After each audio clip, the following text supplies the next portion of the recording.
चीन में एससीओ शिखर सम्मेलन के बैनर तले जब दुनिया की तीन महाशक्तियां मिल रही हैं तो इसका प्रभाव अमेरिका तक देखने को मिल रहा है। भारत, चीन और रूस के राष्ट्राध्यक्षों पीएम मोदी, राष्ट्रपति जिनपिंग और राष्ट्रपति पुतिन की मुलाकात के बीच भारत में अमेरिकी दूतावास की ओर से एक बेहद अहम पोस्ट किया गया है और इस ट्वीट की टाइमिंग और इसका कंटेंट भारत अमेरिका संबंधों के लिए निर्णायक है। नमस्कार, मैं हूं आपके साथ ममता तिवारी। आप देख रहे हैं न्यूज़ 18 का डिजिटल प्लेटफॉर्म। चीन में हो रही शंघाई सहयोग संगठन यानी कि एससीओ की बैठक इस बार कई मायनों में चर्चा में है। प्रधानमंत्री नरेंद्र मोदी जहां रूस के राष्ट्रपति व्लादिमीर पुतिन और चीन के राष्ट्रपति शी जिनपिंग के साथ एक मंच पर दिखाई दिए, तो वहीं दूसरी तरफ अमेरिका को इन तीनों की नजदीकी रास नहीं आ रही है और इसी कड़ी में अमेरिका भारत के साथ अपने रिश्तों को 21वीं सदी की पहचान बता रहा है। ये तब कहा गया है जब अमेरिकी राष्ट्रपति डोनाल्ड ट्रंप की टीम से भारत के खिलाफ लगातार तल्ख बयान आ रहे हैं। अमेरिकी विदेश विभाग की ओर से कहा गया है कि भारत और अमेरिका की साझेदारी लगातार नई ऊंचाइयों को छू रही है। वॉशिंगटन ने इस रिश्ते को सिर्फ रणनीतिक नहीं बल्कि लोगों के बीच गहरी दोस्ती पर आधारित बताया। सोशल मीडिया पर अमेरिकी दूतावास ने #US India FWD for our people hashtag के साथ रक्षा, सहयोग, नवाचार, द्विपक्षीय संबंधों को भविष्य की दिशा देने वाला बताया। भारत में अमेरिकी दूतावास का ये ट्वीट तब आया जब सोमवार सुबह ही चीन में पीएम मोदी, राष्ट्रपति जिनपिंग और राष्ट्रपति पुतिन की गर्मजोशी भरी मुलाकात हुई है। ये मुलाकात तब हो रही है जब ट्रंप ने भारत पर 50% का हैवी टैरिफ लगाया है और ट्रंप के सलाहकार और रणनीतिकार भारत के खिलाफ सख्त बयान दे रहे हैं। चीन के तियानजिन में पीएम मोदी, राष्ट्रपति पुतिन और राष्ट्रपति जिनपिंग की मुलाकात की चर्चा दुनिया की राजनीति और कूटनीति को प्रभावित करने वाले हर देश की राजधानियों में हो रही है। प्रधानमंत्री नरेंद्र मोदी ने सोमवार 1 सितंबर 2025 सुबह को एससीओ के संबोधन में कहा है कि ग्लोबल साउथ की आकांक्षाओं को आउटडेटेड फ्रेमवर्क्स में कैद करना भावी पीढ़ियों के प्रति घोर अन्याय है। उन्हें दुनिया को बदलाव को स्वीकार करने का संदेश देते हुए कहा है कि नई पीढ़ी में के बहुरंगी सपनों को हम पुराने जमाने की ब्लैक एंड व्हाइट स्क्रीन पर नहीं दिखा सकते। इसके लिए स्क्रीन बदलनी होगी। प्रधानमंत्री मोदी ने संयुक्त राष्ट्र में रिफॉर्म्स का आह्वान करते हुए कहा है कि इसकी 80वीं वर्षगांठ पर हम इसकी शुरुआत कर सकते हैं। एससीओ में प्रधानमंत्री मोदी ने रूस के राष्ट्रपति पुतिन से भी गर्मजोशी भरी मुलाकात की। पीएम मोदी और राष्ट्रपति पुतिन एक ही कार में बैठकर मीटिंग वेन्यू तक पहुंचे। एससीओ के संबोधन में प्रधानमंत्री नरेंद्र मोदी ने बिना नाम लिए आतंकवाद पर पाकिस्तान को घेरा और संरक्षणवादी, एक तरफा और वर्चस्ववादी रवैये के खिलाफ अमेरिका को खरी खरी भी सुनाई है।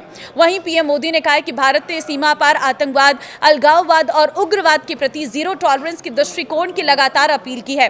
पीएम मोदी ने अपना संबोधन शुरू करते हुए कहा कि प्रगति और संपर्क के प्रतीक शहर तियानजिन में इस प्रतिष्ठित सभा को संबोधित करना सम्मान की बात है। भारत के 1.4 अरब लोगों की ओर से सभी नेताओं और प्रतिनिधियों को हार्दिक बधाई देता हूं। मैं इस शिखर सम्मेलन को मेजबानी और हमें प्रदान फिर किए गए भव्य आतिथ्य के लिए राष्ट्रपति शी जिनपिंग को धन्यवाद देता हूं। 6 सदस्यों के साथ अपनी स्थापना से एससीओ का विस्तार 10 पूर्ण सदस्यों तक हो गया है, जो दुनिया की लगभग आधी आबादी और वैश्विक अर्थव्यवस्था के एक महत्वपूर्ण हिस्से का प्रतिनिधित्व करते हैं। भारत क्षेत्रीय स्थिरता, सुरक्षा और समृद्धि को बढ़ावा देने में इस संगठन की भूमिका के लिए प्रतिबद्ध है। उन्होंने कहा कि पिछले 24 सालों में एससीओ ने एशिया क्षेत्र में सहयोग और आपसी जुड़ाव को मजबूती देने में महत्वपूर्ण भूमिका निभाई है। भारत ने एक सक्रिय सदस्य के रूप में हमेशा सकारात्मक भूमिका निभाई है। एससीओ को लेकर भारत की सोच और नीति 3 मुख्य स्तंभों पर आधारित है, जिसमें सिक्योरिटी, कनेक्टिविटी और अपॉर्चुनिटी शामिल है। प्रधानमंत्री ने पाकिस्तान का नाम लिए बिना कहा कि आतंकवाद, अलगाववाद और अतिवाद बड़ी चुनौतियां हैं। आतंकवाद पूरी मानवता के लिए साझा चुनौती है। कोई देश, कोई समाज अपने आप को इससे सुरक्षित नहीं समझ सकता। इसलिए आतंकवाद से लड़ाई में भारत ने एकजुटता पर बल दिया है। इसमें एससीओ ने भी बड़ी भूमिका निभाई है। इस वर्ष भारत ने जॉइंट इंफॉर्मेशन ऑपरेशंस को लीड करते हुए आतंकी संगठनों से लड़ने की पहल की। टेरर फाइनेंसिंग के खिलाफ आवाज उठाई है। इस पर मेरे समर्थन के लिए मैं आभार व्यक्त करता हूं। उन्होंने कहा कि भारत पिछले 4 दशकों से आतंकवाद का दंश झेल रहा है। कितने ही बच्चे खोए, कितने ही बच्चे अनाथ हो गए। अभी हाल ही में पहलगाम में आतंकवाद का बहुत ही घिनौना रूप देखने को मिला है। इस दुख की घड़ी में जो मित्र देश हमारे साथ खड़े रहे, मैं उनका आभार व्यक्त करता हूं। पहलगाम हमला मानवता में विश्वास रखने वाले हर देश और व्यक्ति को खुली चुनौती था। ऐसे में प्रश्न उठना स्वाभाविक है कि क्या कुछ देश द्वारा आतंकवाद को खुला समर्थन हमें स्वीकार्य हो सकता है। हमें स्पष्ट रूप से और एक स्वर में कहना होगा कि आतंकवाद पर कोई भी दोहरा मापदंड स्वीकार्य नहीं होगा। पीएम मोदी ने कहा कि भारत आतंकवाद के वित्त पोषण और कट्टरपंथ से निपटने के लिए कट्टरपंथ विरोधी कार्यक्रमों के अपने अनुभवों का उपयोग करते हुए एक एससीओ व्यापी ढांचा स्थापित करने का प्रस्ताव रखता है। हमें साइबर अपराध और आतंकवाद और मानव रहित खबरों जैसे उभरते खबरों से भी निपटना होगा।